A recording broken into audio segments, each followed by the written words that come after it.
Hello, my name is Leah Perrault. I'm honored to join you today from Swift Current, Saskatchewan, Canada, and to join you with Shalom World TV on their Lenten theme, The Victory of the Cross.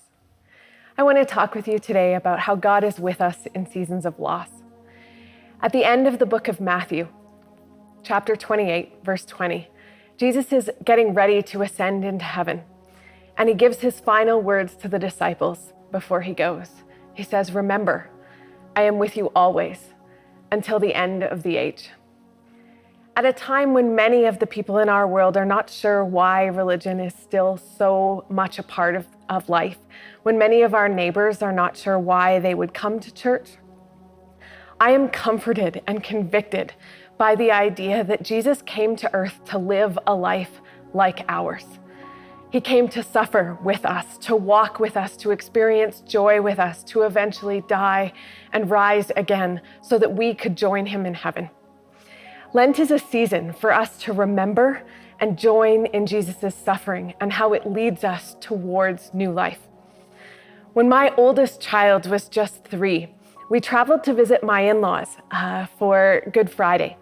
And we got to the church. It was a big, old French Catholic parish, beautiful, and they brought out the biggest, the largest, the goriest crucifix I had ever seen in my life. And it was laying up the stairs in the sanctuary, and Jesus was laid out on it, waiting for us to adore him. And my little girl, Robin, who was just 3 at the time, started to cry. She said, Mom, somebody hurt Jesus really, really bad. We've got to do something. And it wasn't just, a little bit of shock and awe. She was in these whole body sobbing wails, crying on me. Mom, Jesus is so hurt. And I picked her up in my arms and we sat together in the church. And I said, Robin, we are going to do something. We're going to sit with Jesus. And in a few minutes, we're going to go and kiss his hands and his feet where his body is hurting. And after the service today, we can stay for as long as you like so Jesus knows he's not alone. The thing about it is that when we go season after season, year after year to the Easter services, we sometimes forget just how terrible, how intense is Jesus' suffering.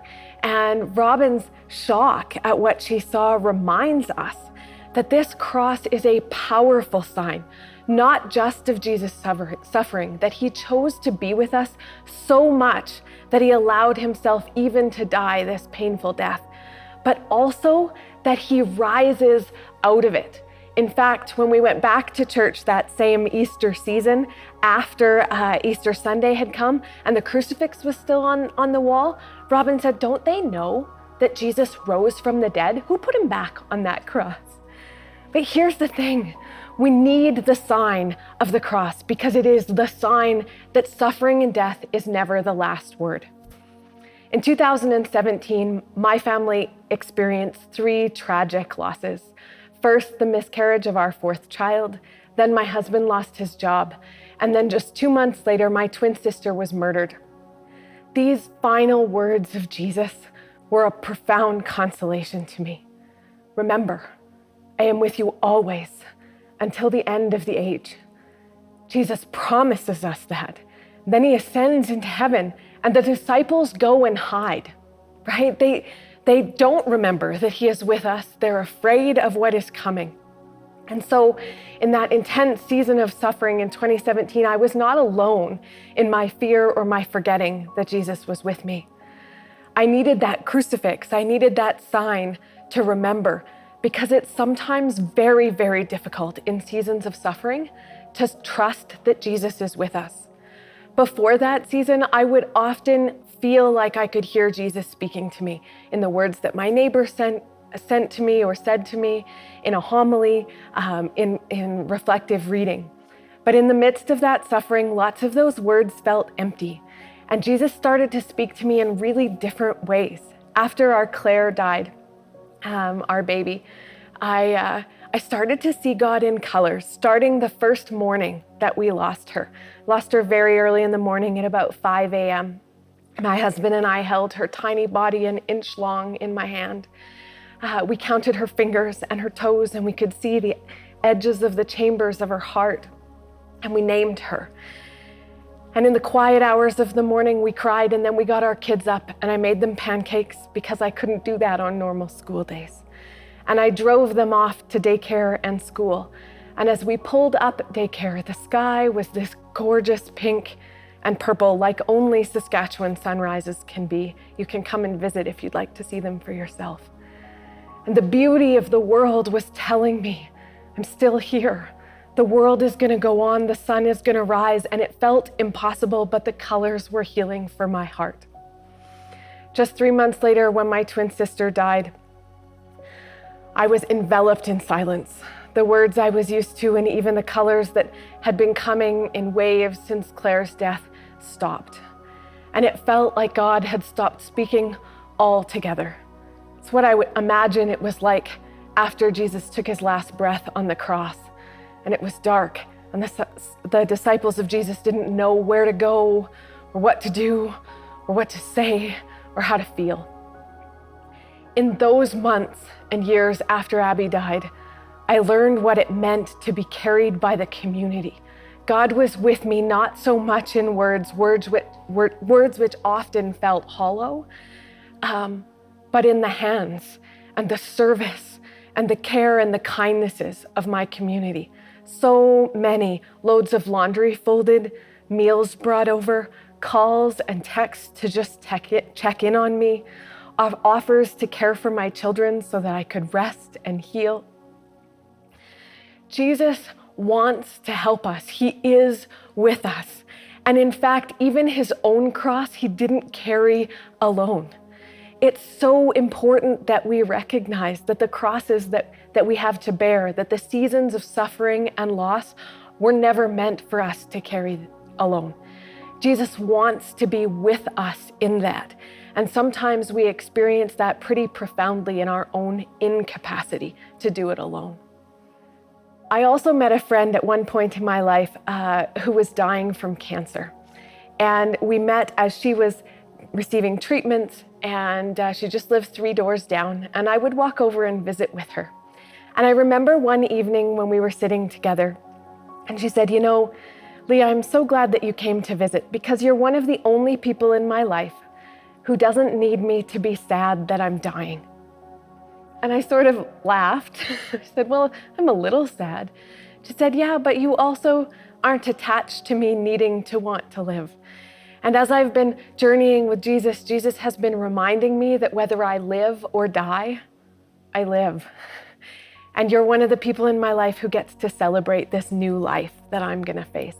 I've not forgotten that story. As I go through seasons of suffering, as the world is struggling with trying to find peace in the midst of violence and chaos, whether we live or die here, we live. Many people said to me in those seasons of loss that everything happens for a reason. And I think they're wrong. God doesn't cause our suffering. God didn't desire for me to lose Claire. He didn't cause my husband to lose his job. He didn't contribute to or long for my sister's murder. Here's what I've learned since that's truer for me. God wastes nothing. Every tear that we cry, every piece of pain that we carry in our hearts, every moment when the load feels too heavy, God will transform into something beautiful and something new. If we'll let him, if we will unravel the pieces of our broken hearts and our clinging hands from the brokenness and offer it back to him, he will make it into new life. But we have to let go of the loss in order for God to turn it into new life. So many moments made this possible for me. The funeral with the tiniest urn I'd ever seen, singing with the people I loved, words of funeral recitation of mass, of prayers that comforted and consoled my heart. Being surrounded by loved ones allowed me to give that little piece of her back to God. And in the months that followed, we were blessed with another baby. And the marveling at the miracle that Atticus would not exist if Claire had not died. Learning to to thank Claire for the gifts that she gave us. One of the big ones for us was that our children had not lost someone close to them before we lost Claire. And so we got to have a natural funeral for a natural death, even though it was very sad. And Claire taught our children that life begins before birth. She taught them that we can grieve the little people we cannot even see. She taught them that there would be someone praying for them in heaven. And she taught them how to grieve a natural death. When my sister died months later, they knew what a funeral was because Claire had gone before Abby. It was a gift. Loss slowly changed and deepened my faith. I learned that God doesn't always speak in the same way. I learned that there are more ways to listen for God, to watch for God, and to see God. So when the words failed me, I started to see color with Claire. I saw when I would pray and I didn't have words, that the Holy Spirit poured color on the back of my eyelids, first purple and then blue and green and eventually white. And as I prayed with her and for her, God showed me that there was consolation in a different way, and I learned a new love language to speak with God. In the silence that God poured out after Abby died, I learned that sometimes there just aren't words for the tragedies. I had a hard time even contributing to picking the readings at her funeral mass because everything felt so obscure, so far away, and I needed to receive the gifts of the pastors in my life who could suggest things to me and to our family. I learned to let myself be carried. I learned that there were going to be days when I couldn't hope. I remember calling my friend Derek one day and saying, I don't have any hope left. And Derek and his wife, Ariane, who've been longtime friends of ours, said, "It's okay, Leah. We're going to hope for you. Call every night and we'll speak the hope you need. And we'll keep speaking it until you start to find some for yourself." And it was a favor that I learned how to pour forward to the next people who were suffering. God is not going to cause our suffering, but He will not waste it. So here we are, the people of God, in the midst of Lent, struggling through whatever sacrifices we've offered. Maybe we're making good on some of our promises, and maybe some of them are falling away. How can we be blessed by, challenged by, loved in the moments that we fail in our Lenten sacrifices as well as those that we succeed? Maybe it's because I've set the goal too high for myself. I'm being hard on myself or critical. And Jesus is asking me to be merciful towards myself in the same way that He's merciful to me.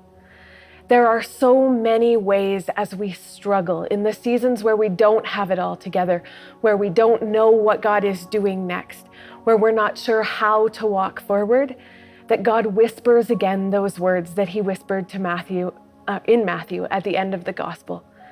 "Remember, I am with you always to the end of the age." The victory of the cross is not that none of us will face any more suffering, or that we can't know where God is going to take us. Simply isn't true. God hasn't promised us there won't be suffering or that we'll know the way.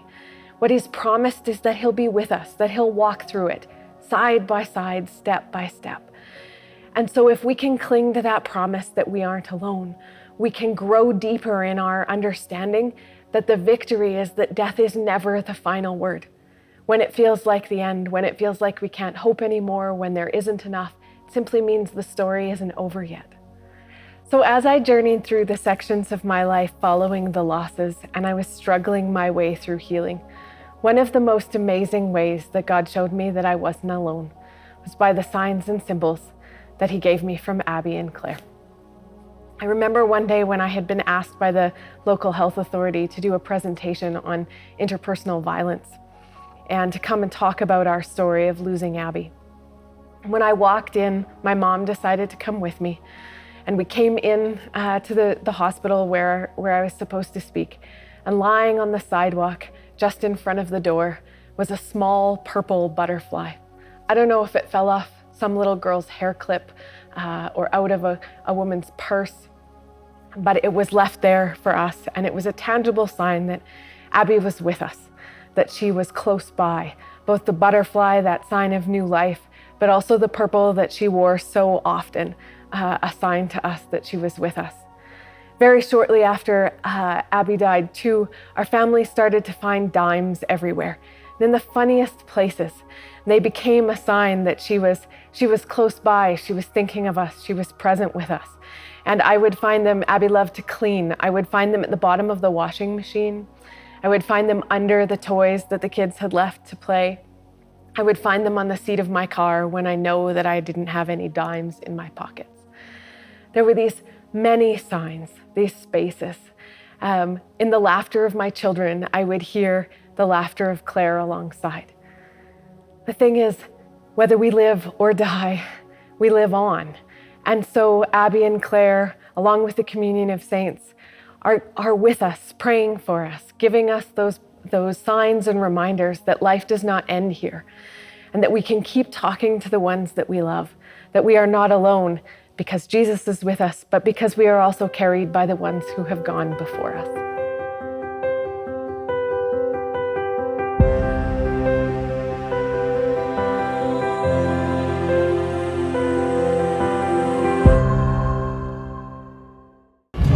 You can't always. This is the death. Remarkably empty. Turn back towards God. Rise up.